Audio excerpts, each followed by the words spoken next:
आप में जो शक्तियां हैं जो आपको भी पता नहीं है, वो बाहर आ सकती है। कहीं कहीं लोगों में कई प्रकार की एनर्जीज हैं, एक्स्ट्राऑर्डिनरी एनर्जीज हैं।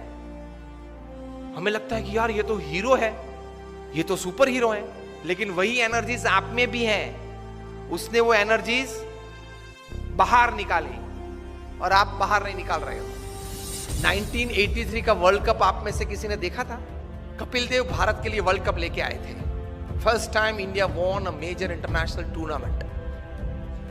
बड़ी खुशी थी पूरे देश में। हम लोग, I was in standard 9th at that time, तो मुझे अभी भी पता है कि हम कितने जोर शोर से ये खुशी मना रहे थे, सब बच्चे, youngsters, teenagers. Cricket was a fever India and actually it became a more fever in India after Kapil Dev won the world cup for India. अभी भी वो दृश्य याद है, लॉर्ड्स की गैलरी में कपिल देव लेके खड़े थे। मुंबई में सम्मान हुआ, दिल्ली में सम्मान हुआ, बीसीसीआई ने बड़ा सम्मान किया। लेकिन जो हारने वाली टीम थी वेस्ट इंडीज, उनको लगा कि साला ये बंदर है, वो सिंह को सोता था सिंह, तो झाड़ पे से नीचे उतर के एक चाटा मार के वापस ऊपर चढ़ गया। West Indies was a very powerful team.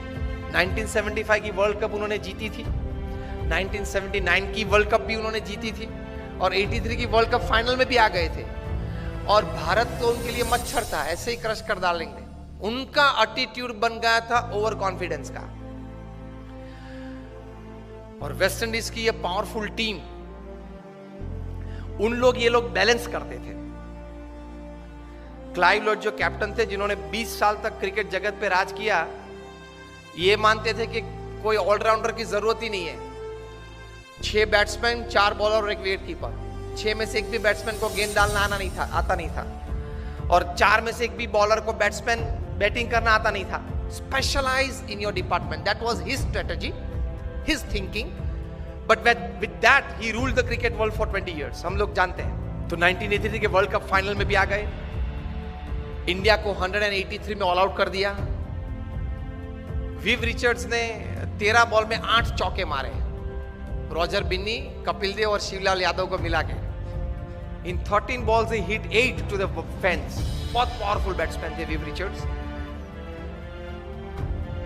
तो हम लोग सबको तो लगा कि अब तो पूरा हो गया, यही पूरा कर देगा अभी 5-10 ओवर में। लेकिन एक मिस्क्यूट शॉट उन्होंने मारा और कपिल देव जान लगा के दौड़े थे। अगर जिसने देखा होगा, अभी भी मैं जब बात कर रहा हूं तो I can see the video in front of me. वहां से अगर कैच ऊपर आता है तो कैच, बॉल देखते देखते अगर पीछे पड़ना तो पीछे दौड़ता है ना फील्डर गेंद को कैच करने के लिए। कपिल देव को लगा कि मैं पीछे दौड़ूंगा तो शायद पहुंच नहीं पाऊंगा, इसलिए घूम गए। बॉल पीछे से आ रहा था और ऐसा दौड़ते, which is very difficult, and that catch made the difference. 139 West Indies got all out, India won the world cup. So West Indies को तो बहुत अपमान लगा कि ये चूहे सब 11 इकट्ठे होके और सिंह को हरा गए। Immediately the West Indies cricket board contacted BCCI for a full series, 6 test and 6 one day internationals, and they came to India with their all powerful team. उसके पहले तो बी टीम आती थी भारत में, कभी क्लाइव लॉयड, विव रिचर्ड्स आए ही नहीं थे उसके पहले खेलने के लिए। ऑलविन कालीचरण और वे सब आते थे खेलने के लिए, बी टीम। क्लाइव लॉयड अपनी पूरी माइट के साथ आ गए और 6 वनडे इंटरनेशनल्स भारत को बहुत बुरी तरह से हराया। कहीं कहीं वनडे इंटरनेशनल्स तो 150 रन से हराया। बहुत क्रिटिसिज्म न्यूज़पेपर्स में आई कि अभी 1.5 महीने पहले जो वर्ल्ड चैंपियंस बने, उनकी ये हालत। फिर तो टेस्ट सीरीज चालू हुई। फर्स्ट टेस्ट कानपुर 3.5 दिन में पूरी हो गई। Innings and 250 run defeat to India, और उसमें मेलकम मार्शल ने 12 विकेट ली, 20 में से 12, उसमें से 8 clean bowled, and not a single person could hit a boundary to Malcolm Marshall. उस वक्त वे बहुत डेंजरस बॉलर थे। He used to bowl, first bowler to cross 90 miles per hour वे मेलकम मार्शल थे। और जब वे right arm round the wicket डालते थे, तब वो अंपायर के पीछे ही दौड़ते थे। रनअप चालू करते अंपायर के पीछे दौड़, ताकि बैट्समैन को देखना पड़ता था कि कहां तक वो पहुंचा। बॉलर बैट में हाथ करके देखना पड़ता कि वो पहुंचा कहां था। एकदम अंपायर के पीछे से बाहर निकल के मेलकम मार्शल गेंद डालते थे। यूज्ड टू बोल स्लैंटिंग डिलीवरीज। और पीछे डूजोन तो तैयार ही रहता था बड़े ग्लोव्स लेके, caught Dujon bowled Marshall, caught Dujon bowled Marshall चालू ही रहता था, एक आता था एक जाता था। किसी को भी गलती से भी कट नहीं लगी कि स्लीप के ऊपर से गेंद चली जाए और थर्ड मैन पे एक बाउंड्री मिल जाए, ऐसा भी नहीं हुआ था। Severe criticism in the Indian press, each and every Indian player was heavily criticised कि अब तो जो वेस्ट इंडीज बोलती थी वो बात सही है कि भारत ने बाय फ्लूक ये वर्ल्ड कप जीता, नसीब के आधार से जीता, प्रयत्न से, पुरुषार्थ से, टैलेंट से ये वर्ल्ड कप नहीं जीता है, वो बात तैयार हो गई। इंडियन प्लेयर्स का काउंसलिंग चालू हुआ, मॉरल बूस्टिंग चालू हुआ, पंपिंग चालू हुआ, एटीट्यूड्स बदलना चालू किया। उसमें सबसे पहली बारी आई ओपनिंग बैट्समैन सुनील गावस्कर की। उनका एटीट्यूड बदला कि you have a defensive attitude, you have to change your attitude from defence to attack. If Malcolm Marshall is a great bowler, you are a great batsman. If he can bowl so well, you can bat so well. Gavaskar का attitude change किया, because you start the Indian innings, you are the opening bat.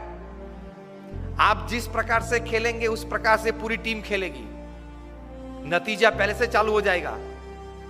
And Gavaskar said what? He was counseled, change your attitude from defense to attack. Gavaskar defensive batsman थे, वे test batsman थे, one day international के नहीं थे। Sachin Tendulkar test और international दोनों के थे, 2020 के नहीं थे। क्रिस गेल है वो 2020 और इंटरनेशनल के है, टेस्ट के नहीं है, अलग अलग रहता है। सुनील गावस्कर को बताया गया कि change your attitude, you will get success. और आप जो बैट डिफेंस करते हो वो जरा stroke, create a stroke on every ball. Marshall is a master bowler, you are a master batsman, the little master उनके लिए पहले नाम था। The moment Gavaskar changed his attitude, his batting changed, results changed, overall outcome changed। और 6 में से हम लोग 3 टेस्ट मैच तो फिर भी हारे, लेकिन 3 टेस्ट मैच बचा सके, वो गावस्कर का एटीट्यूड अटैकिंग हुआ इसलिए। दूसरी टेस्ट थी फिरोज शाह कोटला पे दिल्ली में, West Indies won the toss and send India into bat. और सब बुकीज ने तो ये सोच रखा था कि 7 या 8 विकेट गिर जाएगी लंच के पहले 150 में। गावस्कर का एटीट्यूड बदल दिया था, उन्होंने भी बदला था। क्या? From defence to attack.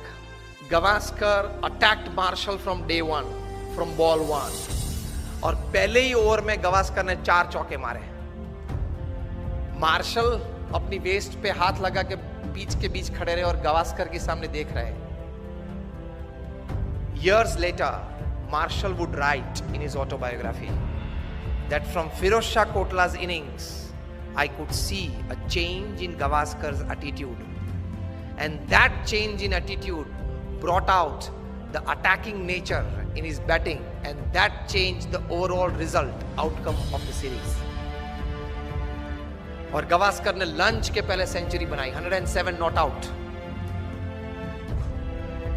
और फाइनल 6th टेस्ट में चेन्नई पे, चेपॉक पे 236 not out in the 4th innings of the test to save test for India. 2 दिन खेले 236 बनाने के लिए, लेकिन बचा दी टेस्ट। वो लिखते हैं इस पुस्तक में कि भारत में से अगर ताजमहल चोर के ले जाना है ना तो लेकर सकते हैं, लेकिन गावस्कर का जो स्ट्रेट बैट डिफेंस है उसको तोड़ना बहुत डिफिकल्ट है। तो एटीट्यूड ये रहना चाहिए। अगर एटीट्यूड सही नहीं रहा तो कितनी भी अच्छी व्यवस्था हो, कितना भी अच्छा मार्गदर्शन हो, फिर भी आप रिजल्ट प्रोड्यूस नहीं कर पाओगे। दुनिया भर के ट्रांसपोर्ट मिनिस्टर्स की एक मीटिंग थी लंदन में, ट्रैफिक रूल्स एंड रेगुलेशंस की चर्चा करनी थी, इंटरनेशनल स्टैंडर्डाइजेशन कुछ रूल्स एंड रेगुलेशंस का करना था। इसमें इटाली के ट्रांसपोर्ट मिनिस्टर को कुछ बात करनी थी। बात करने के लिए खड़े हुए बोले कि सी, ट्रैफिक लाइट्स हमने सब शहर में रखी है, लेकिन कोई शहर में अच्छी व्यवस्था है, कोई शहर में अच्छी व्यवस्था नहीं हो पा रही है। सबने पूछा क्यों? रोम में इंस्ट्रक्शंस देखते हैं तो फॉलो करते हैं, नेपल्स में सजेशंस देख से। और जो हमारा माफिया टाउन है सिसिली, वहां people look at traffic lights like a Christmas decoration. लाल पीली अच्छी होती है, मजा आता है देखने में। व्यवस्था तो सब जगह पे थी। रोम में इंस्ट्रक्शंस देखते थे तो अच्छी व्यवस्था थी, नेपल्स में सजेशंस देखते थे तो चलता रहता था, और सिसिली में उसी क्रिसमस लाइट को दिवाली या क्रिसमस का डेकोरेशन देखते थे कि लाल पीली अच्छी होती है, मजा आता है देखने में। तो कोई व्यवस्था नहीं थी।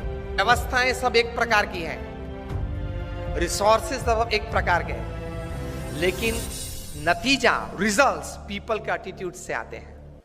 इतनी ताकत है एटीट्यूड में। व्यवस्थाएं तो थी, लेकिन परिणाम मिलते हैं या नहीं मिलते हैं एटीट्यूड्स पे डिपेंड करते हैं। तो एटीट्यूड्स में ये ताकत है।